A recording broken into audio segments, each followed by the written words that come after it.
지금부터 제3기 시민주권회의 전체 회의를 시작하겠습니다.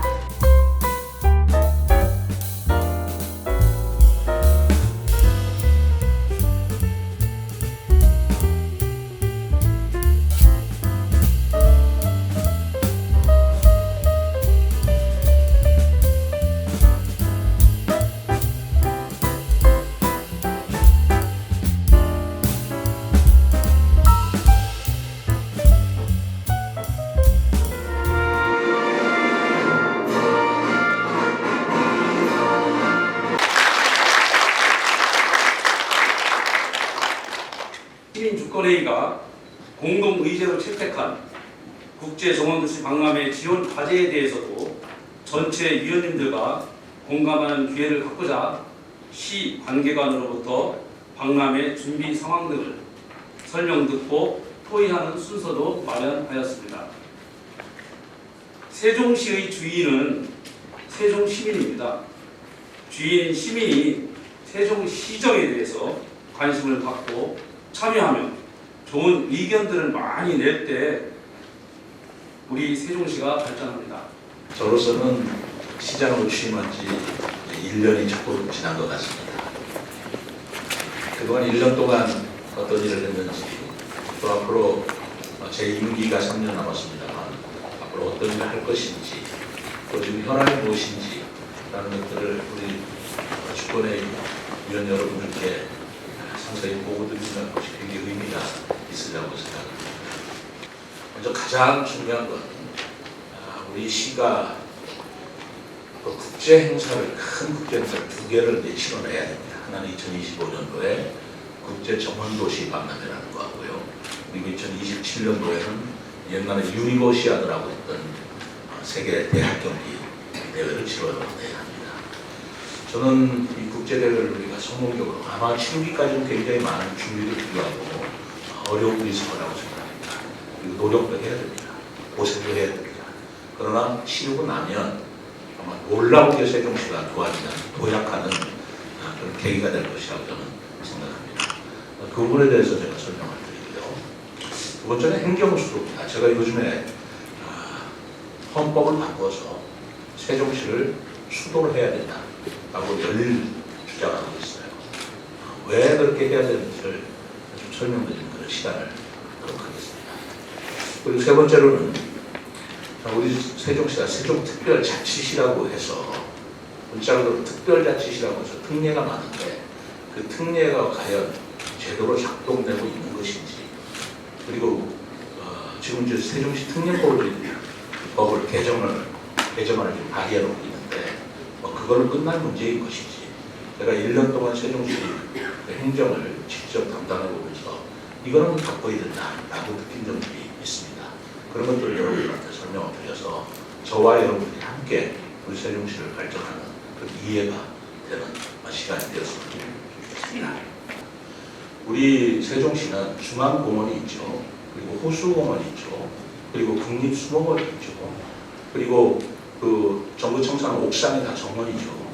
그리고 전동에 가면 베아트리 파크가 있죠. 전위에 가면 조경수 마을이 있죠. 더 밑으로 금강에는 금강수변이라는 아름다운 또 정원이 있죠. 바꾸기만 하면 세계 최고의 정원 도시로 되는 게 손세종시입니다.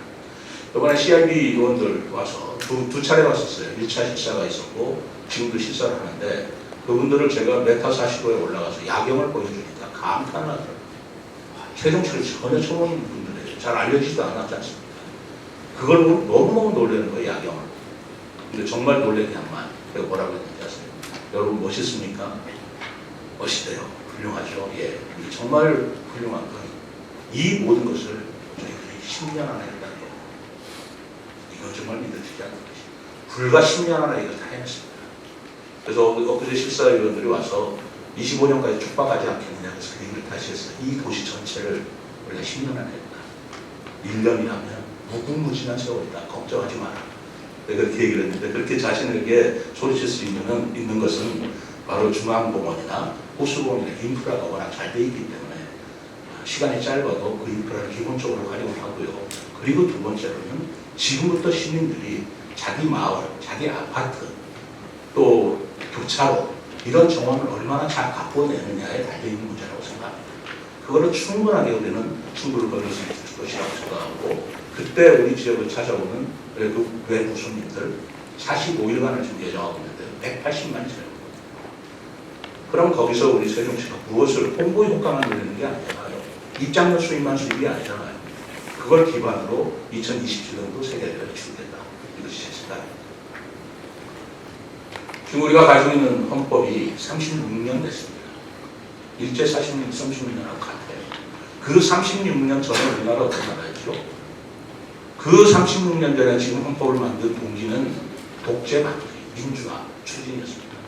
경제적으로는 저개발 국가였어요. 개발 보상 국가였습니다. 독재 반대하고 민주화를 위해서 개발 보상 국가 때 만들어둔 국정 운영의 갑옷을 언제까지 입고 우리가 미래를 향해서 갈 것이냐. 문제는 대한민국이 세계를 선도하는 리딩 국가로서 역할을 하려면 국정 운영 체계도 바꿔줘야 한다. 그리고 지방분권 해야 된다. 안 그러면 지방이 소멸이 된다. 앞으로 10년 후에 지금 농촌 지역에 7, 80 노인들만 많이 사시는데 그분들 나중에 세상을 떠나면 우리 농촌 어떻게 될까요? 수도권에 있는 경제, 수도권에 있는 교육, 수도권에 있는 여러 가지 문화, 그런 권력적 자원을 문제는 지방으로 과감히 옮겨줘야 합니다. 저는 그거를 헌법을 통해서 해야 된다고 생각하는데, 허황돼 보이고 비현실적인 주장 갖고 어떤 개인의 생각 같지만 곰곰이 생각하면 우리나라의 앞으로 가야 할 이게 방향이다. 안 그러면 우리가 자꾸만 수도권으로 수도권을 하는 나라로 점점 낙후될 수밖에 없다는 저는 생각을 가지고 있기 때문에 그렇습니다. 우리 시민주권의 위원님 여러분들께서 곰곰이 한번 생각하시면서 저거 정치적인 무슨 주장 아니야? 그런 생각을 떠나서 곰곰이 한번 생각해 보십시오. 우리가 어떻게 가야 할 것인지. 세종시만의 문제가 아니다. 국가적 과제라고 저는 생각하고 있다는 거죠. 그 다음에 이제 아까 얘기한 자족경제 기반 확충이라든가 그 세종시 특례 문제에 대해서 마지막으로 설명을 드리고자 합니다. 지금 세종시가 자족기능이 약합니다. 자족기능이라는 건 무슨 뜻이냐면 세종시에 사시는 분이 세종시에 직장이 있을 때 자족기능이 확충됐다고 하는 겁니다. 그 직장이 세종시에 있지를 않습니다. 그렇기 때문에 대전이나 청주나 이런 데로 출퇴근하느라고 아침이면 통근차로 교통이 굉장히 혼잡하죠. 자족기능이 떨어집니다. 우리 세종시는 국가에서는 교부세라는 걸 줍니다. 그것은 자기 자치단체에서 그 자치단체에 필요한 예산을 전부 충족하지 못하기 때문에 재정 자립도 여하에 따라서 부족한 부분을 국가가 교부세라는 걸 주는 건데, 교부세가 두 개가 있습니다. 하나는 광역분이 있고요, 기초분이 있습니다. 그래서 모든 대한민국 국민들은 광역으로 내려오는 교부세와 기초로 내려오는, 주민이 뭐 광역도민이 따로 있고 뭐 기초 주민 따로 있는 게 아니잖아요. 공주시에 살면 충청남도 도민이자 공주 시민이잖아요. 예를 들면 그분들은 두 개의 떡을 받는 거예요. 세종시는 그게 없습니다. 세종시는 기초자치단체가 없기 때문에 광역에만 내려오는 교부세를 받습니다. 기초에 내려오는 교부세가 없어요. 우리는 한 개의 떡만 갖고 있는 겁니다. 그래서 이게 잘못됐다라고 지적하고 있는 겁니다.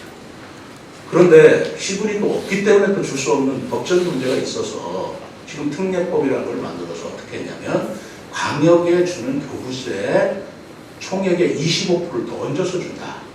그게 기초분에 해당하는 그런 부분이다 라고 했습니다만 그마저도 3년간만 주는 걸로 돼 있어서 올해 그것이 끝나요. 내년에 어떻게 되겠습니까? 그래서 올해 3년간 받는 것을 또 연장해달라. 저는 30년까지 계속해달라. 안 해줘요. 왜? 교부세라는 것은 총액을 갖고 제로성 게임이에요. 여기에 더 많이 주면 다른 지역에 못 갑니다. 그렇기 때문에 다른 지역 국회의원들이 반대를 하고 있는 거예요. 주면 줄수록 자기는 적게 받는 거니까. 교부세 총액은 정해져 있습니다. 도로가 좁고 그래서 불편하기 때문에 전부 다 자가용을 갖고 나와서 지금 출퇴근 시간 어떻게 해볼 길이 없는데 이걸로 끝나는 문제가 아닙니다. 5생활권, 6생활권이 더 개발이 되면 이 교통 문제는 더 심화될 거 아니겠어요? 이 문제 어떻게 해결해야 되느냐는 겁니다. 도를 넓힐 수는 없지 않습니까? 그렇다고 차량을 줄일 수는 없잖아요. 그래서 생각한 게 두 가지입니다. 하나는 지하철로 가야 되겠다. 지하철. 그래서 제4차 국가철도망 계획에 제가 이 도시를 지나서 조치원까지 가는 지하철을 연결하는 계획을 국가계획에 반영시켜 달라고 요청을 했습니다. 국토연구원에서는 바로 그 안을 받아들여서 국토부에 제출을 했는데 지금 제출하는 것이고 국토부에서 그런 안으로 갈 것이냐는 건 문제예요. 대전에서 청구청사까지 지하철이 옵니다. 그런 지하철을 우리가 활용하지 않으면 이 교통 문제들이 근본적으로 해결하기 어렵다는 생각을 하나 가지고 있고요. 두 번째는 어떤 문제냐면 이 도로교통을 언제까지 자가용 승용차로서 이렇게 질질거리면서 우리가 출퇴근을 하는 걸로 끝날 것이냐. 그래서 고육지책이지만 대중교통 버스를 무료화시켜서 자가용을 갖고 오지 않고 버스를 타게 유도하는 방법밖에 없겠다라고 생각을 했습니다. 이건 복지대책이 아니에요. 저소득자라든가 어려운 사람들 교통비 대주자는 얘기가 아닙니다. 그래서 저는 청소년부터 노인부터 하자라고 했는데 그거는 복지대책이다. 그분들한테 버스비 공짜로 한다고 해서 자가용 어차피 안 갖고 오실 분한테 교통 문제가 어떻게 해결되겠느냐. 그렇기 때문에 우리는 자가용을 타신 분들이 버스를 이용하게 유도하는데 우선 무료화를 시작하는 거예요. 무료화한다고 되겠습니까? 버스 1,300원 아낀다고 그 버스 타겠어요? 빙빙 돌아가고 시간이 많이 걸린다면 그렇기 때문에 두 가지를 더 우리가 보완을 해야 됩니다. 하나는 버스 노선 체계를 바꿔야 됩니다. 편리하게 버스 노선 개편을 해야 되고 이미 그거는 여러분들 공청회를 통해서 추진하고 있는 거 알고 계실 겁니다. 그리고 두 번째는 버스 운행 횟수를 늘려야 됩니다. 버스 횟수를 늘려야 됩니다. 세종시의 큰 특징이 뭘까요? 바로 대중교통 혁신이 있는 도시, 그리고 우리나라 최초의 정원 도시, 정원 속에 있는 도시, 그리고 우리나라가 지향해야 할 바, 한글문화 도시, 그리고 뭐죠? 대한민국의 수도. 이것이 제가 생각하는 세종시의 미래입니다. 문화관광 분야 그쪽에 자문을 하고 있는데 그거와 별부식에서 하나의 건이라든가 추가 말씀을 하나 드리고 싶은데요.